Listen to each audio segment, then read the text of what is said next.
Lapu-Lapu City Mayor Junard Ahong lakip sa nanawagan sa Interagency Task Force kung IATF nga minusa na ang quarantine period sa mga Pinoy abroad nga buot mouli sa nasod.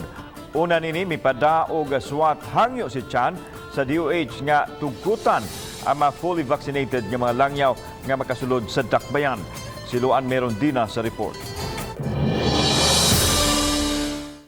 Kalabay mga simana, sunod-sunod nga nag-single digit ang mga natalang bagong kaso sa COVID-19 sa Lapu-Lapu City. May pipila ka adlaw nga nag-double digit ang mga kaso apan wa makaabot sa 20 ka mga kaso.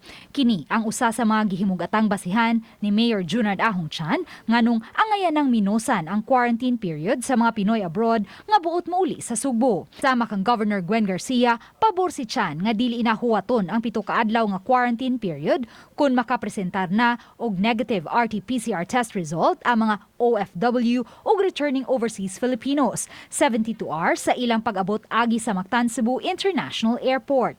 Alang sa mayor, dili na kinahanglanon pa ang taas nga quarantine period alang sa mga Pinoy abroad nga buot mouli sa nasod. Gawas nga sagad kanila mga fully vaccinated na, usa ka tuig na usab kitang nakigkumbati batok COVID-19. Busa, educated na ang tanan, kabahin niini. Because kita mismo as an LGU, especially na ata diri na ato ang airport, kita nakibaw sa sitwasyon. No, lahi ang atong sitwasyon sa Cebu ug ang sitwasyon sa Manila. Una nang nakapadaog suwat Hangyo si Chan kang DOH Secretary Francisco Duque aron tugutan ang mga langyaw nga fully vaccinated nga makasulod sa dakbayan isip mga turista. Apan hangtod karon wala pay tubag nga nadawat si Chan gikan sa DOH. Mo na atong gimitingan with the stakeholders nato sa atong mga sa atong mga hotels and resort nga atong ibabol ang mga turista nga musud sa atoang.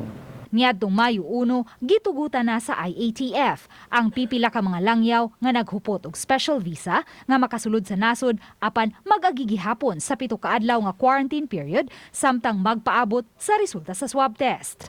Uban ni Marlon Melgaso, Luan Merondina, Balitang Bisdak.